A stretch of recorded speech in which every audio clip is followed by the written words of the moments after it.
Assalamualaikum warahmatullahi wabarakatuh. Perkenalkan, nama saya Puan Sidio Caniani dari kelas 1C NPM 25751077. Di sini saya akan menyampaikan tentang pesan persuasif, pesan goodwill, dan pesan bad news. Penulisan pesan persuasif adalah usaha untuk mengubah sikap, kepercayaan, pendapat, atau tindakan komunikan, baik secara verbal maupun non-verbal, untuk mencapai suatu tujuan. Yang pertama, perubahan yang terjadi bukan karena suatu tipuan atau tekanan, tetapi karena persetujuan dan kebebasan dalam membuat pilihan. Tujuan pesan persuasif, tujuan utamanya yang pertama, meminta komunikan melakukan sesuatu. 2. Menyediakan informasi yang cukup agar komunikan tahu apa yang harus dilakukan. 3. Menanggapi keberatan yang mungkin menunda suatu tindakan penting yang harus dilakukan. 4. Meminta komunikan bereaksi positif atas suatu permintaan.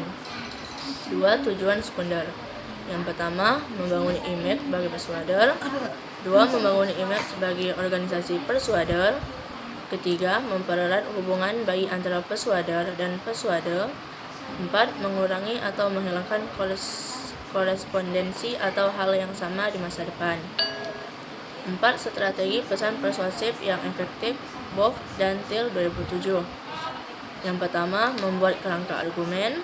2. Menyeimbangkan daya tarik. 3. Menguatkan posisi. 4. Mengantisipasi penolakan. Jenis pesan persuasif. Pesan persuasif dibedakan berdasarkan tujuannya, antara lain yang pertama, pesan persuasif untuk tindakan. 2. Pesan persuasif untuk permohonan bantuan dana. 3. Pesan persuasif dalam penjualan. 2. Pesan positif, good news atau goodwill. Pesan positif adalah pesan-pesan bisnis yang memberikan kesan menyenangkan kepada pihak lain yang meliputi good news dan goodwill. Sedangkan pesan good news adalah surat yang menginformasikan kabar baik atau berita yang menyenangkan. Contoh good news tentang pekerjaan. Yang pertama, kenaikan gaji. 2. Promosi jabatan. 3. Lamaran pekerjaan dikabulkan. 4. Tunjangan hari raya atau THR. Contoh good news tentang produk.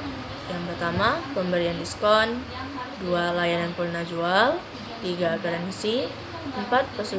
Persetujuan kredit. Pesan bad news atau negatif. Tidak seorang pun yang suka menerimanya dan tak seorang pun yang suka menyampaikan pesan-pesan buruk. Pengertian dan ragam pesan bad news. Yang pertama, pesan negatif atau buruk adalah pesan yang mempunyai dampak kurang menyenangkan bagi audiens. Aneka ragam pesan negatif. Yang pertama, pesan negatif tentang masalah bisnis, rutin, kenaikan harga, produk cacat, produk kadaluarsa. Yang kedua, berita negatif tentang pesanan, seperti tidak dapat memenuhi sebagian atau seluruh pesanan. Tujuan dari pesan bad news, menurut Boff dan Thiel, tujuan dari pesan bad news yaitu 1. Menyampaikan berita buruk. 2. Memastikan penerima tentang berita buruk tersebut. 3. Mempertahankan niat baik dengan penerima atau pembaca pesan. Menulis pesan negatif.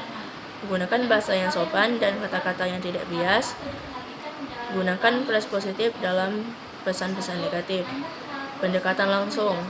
Sebuah pesan negatif dengan pendekatan langsung yaitu 1. Buka dengan persyaratan yang jelas tentang berita buruk.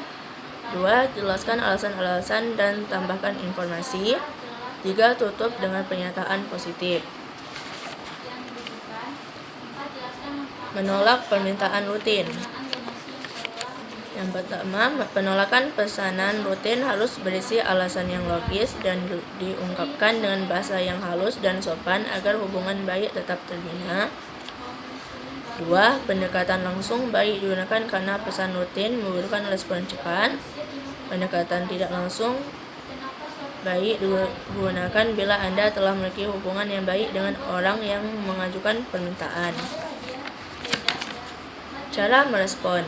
Yang pertama, fokus pada permintaan yang paling penting dan biasakan membuat respon standar yang cepat untuk situasi yang kurang penting. 2. Bila masalah telah ditutup, jangan menyiratkan bahwa masalah tersebut masih terbuka. Ketiga, menolak lamaran kerja. 1. Buka dengan pendekatan langsung. 2. Nyatakan dengan jelas alasan pelamar tersebut tidak terpilih. Tutup dengan menyerahkan alternatif, biasanya pembukaan lowongan lain di perusahaan Anda. 2. Menyebutkan resume pelamar akan dipertimbangkan untuk lowongan yang akan datang. Itu saja yang bisa saya sampaikan. Saya akhiri. Wassalamualaikum warahmatullahi wabarakatuh.